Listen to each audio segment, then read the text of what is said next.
भारत सरकार द्वारा पेश किए गए इस बजट को अगर हम एक बिल्कुल आम और साधारण इंसान की नजर से समझने की कोशिश करें तो ये समझना बहुत ही जरूरी हो जाता है कि आखिर इस बजट का हमारे घर की रसोई, हमारे बच्चों की पढ़ाई और हमारी जेब पर वास्तव में क्या असर पड़ने वाला है। बजट को अक्सर लोग आंकड़ों का खेल समझते हैं, लेकिन असल में बजट वो रास्ता है जो ये तय करता है कि अगले 1 साल तक देश का पैसा कहाँ खर्च होगा और कहाँ से सरकार पैसा बचाएगी। बजट कोई ऐसी जादू की छड़ी नहीं होती जिसे घुमाते ही रातों रात सबकी किस्मत चमक जाए, बल्कि ये सरकार का एक दूरगामी प्लान होता है जो धीरे धीरे असर दिखाता है। सबसे पहले बात करते हैं उस मध्यम वर्ग की जो दिन रात मेहनत करके नौकरी करता है और अपनी गाढ़ी कमाई का एक बड़ा हिस्सा ईमानदारी से टैक्स के रूप में सरकार को देता है। इस बार के बजट में टैक्स को लेकर कोई बहुत बड़ा उलटफेर या क्रांतिकारी बदलाव नहीं किया गया है, यानी कि सरकार ने न तो टैक्स की दरों को अचानक बहुत ज्यादा कम किया है और न ही कोई नया टैक्स लगाकर जनता की कमर तोड़ी है। इसका एक फायदा तो ये है कि लोगों के ऊपर अचानक से कोई नया आर्थिक बोझ नहीं पड़ा, लेकिन इसकी एक बड़ी कमी ये भी है कि जिन लोगों को ये उम्मीद थी कि इस बार टैक्स में भारी छूट मिलेगी, उन्हें वैसी राहत महसूस नहीं हुई।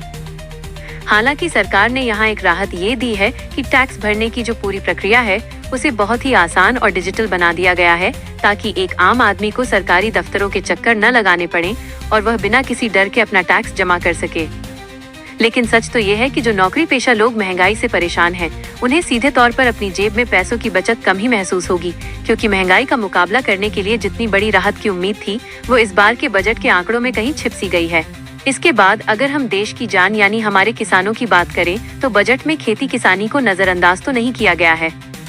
लेकिन किसानों के प्रति सरकार का नजरिया अब पूरी तरह बदल चुका है और सरकार चाहती है कि किसान अब केवल अनाज उगाने तक सीमित न रहे, बल्कि वह एक व्यापारी की तरह अपनी फसल को बाजार से सीधे जोड़े। इसके लिए सरकार ने फसल के भंडारण, उसकी प्रोसेसिंग, उसकी अच्छी पैकेजिंग और बाजार तक सीधी पहुंच बनाने पर बहुत ज्यादा पैसा खर्च करने की बात कही है।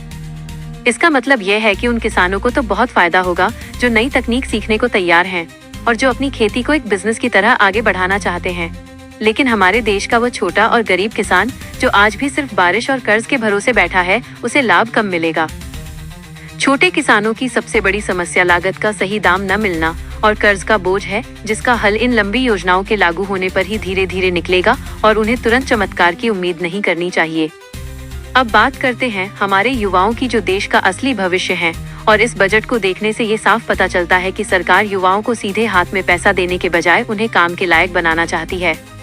इसीलिए सरकार ने बड़े बड़े हाईवे, रेलवे नेटवर्क, डिजिटल ढांचे और नई नई टेक्नोलॉजी के क्षेत्र में बहुत ज्यादा निवेश करने का फैसला किया है, ताकि देश की बुनियादी संरचना मजबूत हो सके। इससे आने वाले समय में प्राइवेट सेक्टर में लाखों नई नौकरियां पैदा होने की उम्मीद है, खासकर उन युवाओं के लिए जिन्होंने ITI, डिप्लोमा या इंजीनियरिंग जैसी तकनीकी शिक्षा ली है और जो नए जमाने के साथ चलना जानते हैं। लेकिन उन युवाओं के लिए जो सिर्फ सरकारी नौकरी की भर्ती का इंतजार कर रहे हैं, उनके लिए यह बजट बहुत बड़ी खुशखबरी लेकर नहीं आया है, क्योंकि सरकारी भर्तियों के लिए कोई ऐसी बड़ी घोषणा नहीं की गई है जो उन्हें तुरंत सुकून दे सके। इसका सीधा संदेश ये है कि युवाओं को अब मेहनत करके अपने हुनर को सुधारना होगा और प्राइवेट सेक्टर की दौड़ में खुद को साबित करना होगा। नौकरी पेशा लोगों के लिए भी बजट का असर कुछ ऐसा ही है कि एक तरफ टैक्स नहीं बढ़ा जो राहत की बात है, लेकिन दूसरी तरफ रोजमर्रा की चीजों जैसे पेट्रोल, डीजल, गैस और बच्चों की स्कूल फीस पर सरकार का नियंत्रण नहीं है। इसलिए उन्हें अपने खर्चों और आमदनी के बीच का तालमेल खुद ही बिठाना पड़ेगा, क्योंकि बजट केवल दिशा देता है, असली बजट तो घर की गृहिणी को ही बनाना पड़ता है। हालांकि लंबे समय में जब देश का बुनियादी ढांचा सुधरेगा और नए उद्योग लगेंगे तो लोगों की सैलरी बढ़ने और नौकरी की सुरक्षा बढ़ने की संभावना जरूर बनेगी, लेकिन ये फल मिलने में अभी काफी समय लगेगा। छोटे व्यापारियों और दुकानदारों के लिए भी बजट में ये संकेत दिया गया है कि सरकार अब पारदर्शिता और डिजिटल लेन देन को ही बढ़ावा देगी और जो पुराने ढर्रे पर काम कर रहे हैं उन्हें अब बदलना होगा। जो छोटे उद्योग, स्टार्टअप और MSME सेक्टर से जुड़े लोग हैं, उन्हें लोन मिलना और नई तकनीक अपनाना अब आसान हो जाएगा, जिससे वो अपने छोटे धंधे को बड़ा बना सकेंगे और देश की तरक्की में अपना योगदान दे सकेंगे। लेकिन जो व्यापारी अभी भी कच्चे काम या बिना किसी रिकॉर्ड के काम कर रहे हैं, उन्हें सिस्टम में आने के लिए अब कड़ी मेहनत करनी होगी, क्योंकि सरकार अब हर पैसे का हिसाब चाहती है। गरीब वर्ग के लिए मुफ्त राशन, पक्के मकान और मुफ्त इलाज जैसी योजनाओं को जारी रखकर सरकार ने उन्हें एक सुरक्षा कवच तो दिया है, जिससे उनका जीवन स्तर थोड़ा स्थिर रह सके।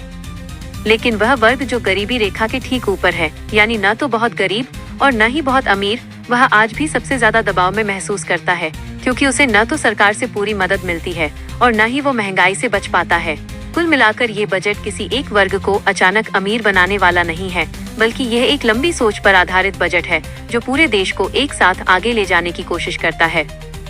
सरकार का ये मानना है कि अगर देश में मजबूत सड़कें होंगी, आधुनिक रेलवे होगी और बेहतरीन डिजिटल नेटवर्क होगा तो धीरे धीरे पूरी अर्थव्यवस्था आगे बढ़ेगी और सबको काम मिलेगा, जिससे गरीबी दूर होगी।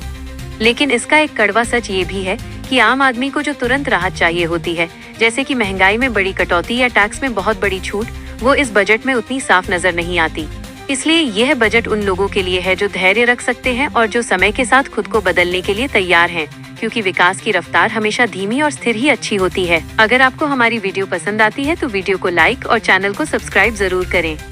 धन्यवाद।